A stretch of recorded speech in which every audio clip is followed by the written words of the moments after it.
College, Jamshedpur. And in this video, I want to share the strategies related to NEET. NEET 2024 उसका result और उसका cut off देख के बहुत सारे स्टूडेंट्स जो 25 का पेपर देने वाले हैं सभी डरे हुए रहेंगे कि 25 का पेपर की स्टैंडर्ड कैसे रहेगा और इस बार का कट ऑफ कैसे रहेगा. पर everything is possible when you are consistent and with a perfect plan. So, first start with my love, with my favorite subject, physics. Physics भी इम्पॉर्टेंट है कि आप सबके पास एक परफेक्ट नोट्स रहना चाहिए, हर एक न्यूमेरिकल्स का सॉल्यूशन फॉर्म रहना चाहिए और मॉड्यूल एटलीस्ट 3 बार प्रैक्टिस करना चाहिए. फिर आ जाते हैं फिजिक्स के एनसीईआरटी पे जो मैक्सिमम इग्नोर करते हैं.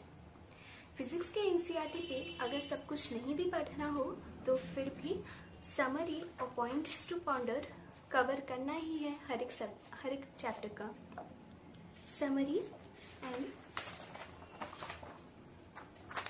पॉइंट्स टू पॉन्डर हर एक चैप्टर का कवर करना ही है. और अगर टाइम मिले तो टेक्स्ट में जो इम्पोर्टेंट पॉइंट्स हैं जो कि सेशन रीजन में आ सकते हैं तो वो सभी हाईलाइट करके रखना है. और हर एक चैप्टर में अगर ग्राफ है और कोई भी टेबल वो देख लेना है.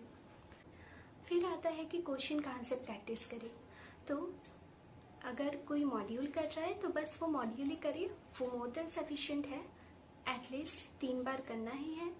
फर्स्ट टाइम हर एक क्वेश्चन को सॉल्व करना है, उसमें जो प्रॉब्लम आए उसको टिक करके रखना है. सेकेंड टाइम जब रिवीजन करेंगे वो मॉड्यूल का तब वो टिक वाले क्वेश्चन अच्छे से करना है और बाकी क्वेश्चन में उतना टाइम नहीं देना है. अगर मन में कैलकुलेट करके अगर समझ में आ रहा है कि हाँ ये क्वेश्चन हो जाने वाला है तब उसको स्किप कर सकते हैं. थर्ड टाइम जब रिवीजन करेंगे तब जो मार्क वाला क्वेश्चन था बस उसी को देख लेना है. और वैसे हम एनसीईआरटी फिंगर टिप्स भी फॉलो किए थे फिजिक्स के लिए.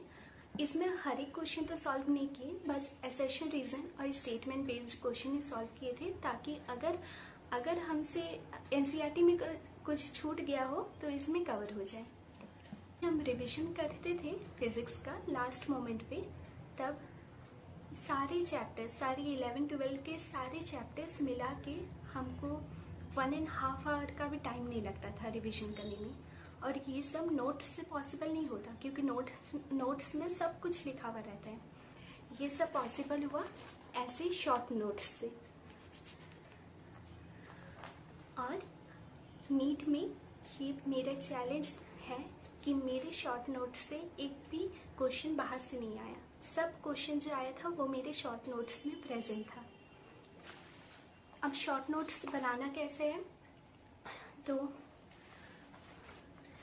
जैसे मैग्नेटिक इफेक्ट ऑफ करंट ही ले लिए तो इसमें सब कुछ प्रेजेंट होगा फॉर्मूला. अगर कुछ थ्योरी पार्ट रहेगा तो उसको छोटा छोटा बस लिख देना है. और एनसीईआरटी का अगर कुछ पॉइंट्स तो जो बहुत इंपॉर्टेंट लगी तो उसको भी लिख देना है. जैसे कि सिंपल हार्मोनिक मोशन का बस एक ही पेज में कवर हो गया सिंपल हार्मोनिक मोशन और सारा क्वेश्चन इससे आया, एक भी बाहर से नहीं आया. और जैसे रे ऑप्टिक्स का, रे ऑप्टिक्स एक बड़ा चैप्टर है इसलिए हमको लग गया इसमें 2.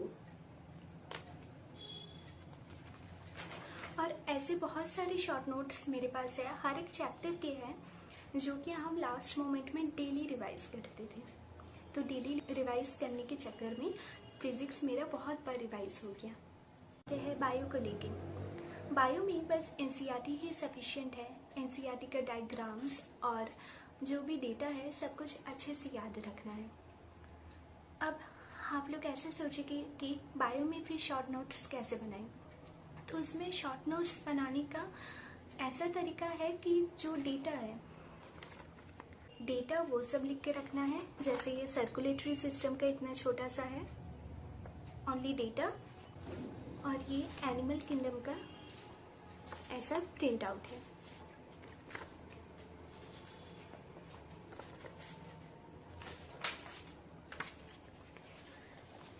इसका ये हेल्प होता है कि जो हम लोग अक्सर भूल जाते हैं वो सब अच्छे से याद रहे, ताकि ये सब हम लोग डेली देखें और याद रहे।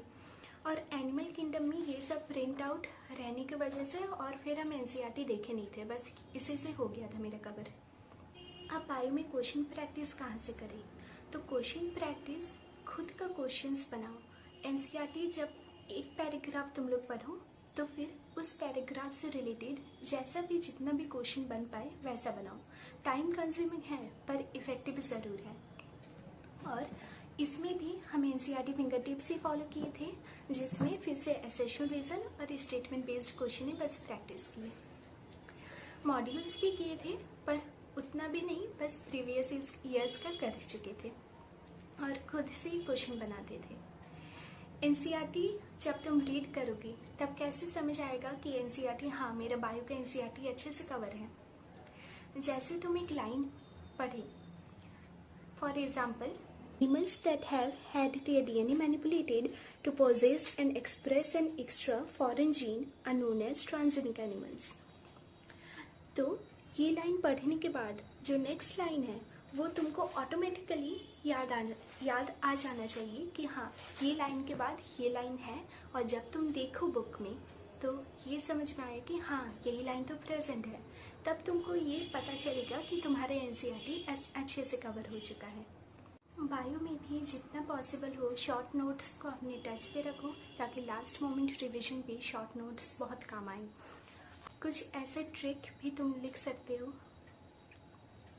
ऐसा कुछ। और ये जैसे मॉर्फोलॉजी का हो गया, मॉर्फोलॉजी इन फ्लावरिंग प्लांट्स का, तो वैसा कुछ तुम लोग कर ही सकते हो ताकि लास्ट में टाइम बचे रिवीजन के लिए। आ जाते हैं केमिस्ट्री में। तो केमिस्ट्री में भी अच्छे से नोट्स मेंटेन करके रखना है। न्यूमेरिकल पार्ट भी अच्छे से सब न्यूमेरिकल सॉल्व हो जाना चाहिए। मॉड्यूल भी 3 टाइम्स एटलीस्ट बनाना होगा। केमिस्ट्री के एनसीईआरटी में हम तो हर एक चैप्टर कवर किए थे एनसीईआरटी का, और ऐसा नहीं कि केमिस्ट्री के एनसीईआरटी से क्वेश्चन नहीं आता है, क्वेश्चन भी आता है, डायरेक्ट स्टेटमेंट भी आ चुका है, इसलिए हम हर एक चैप्टर का लाइन बाय लाइन कवर कर चुके थे एनसीईआरटी का।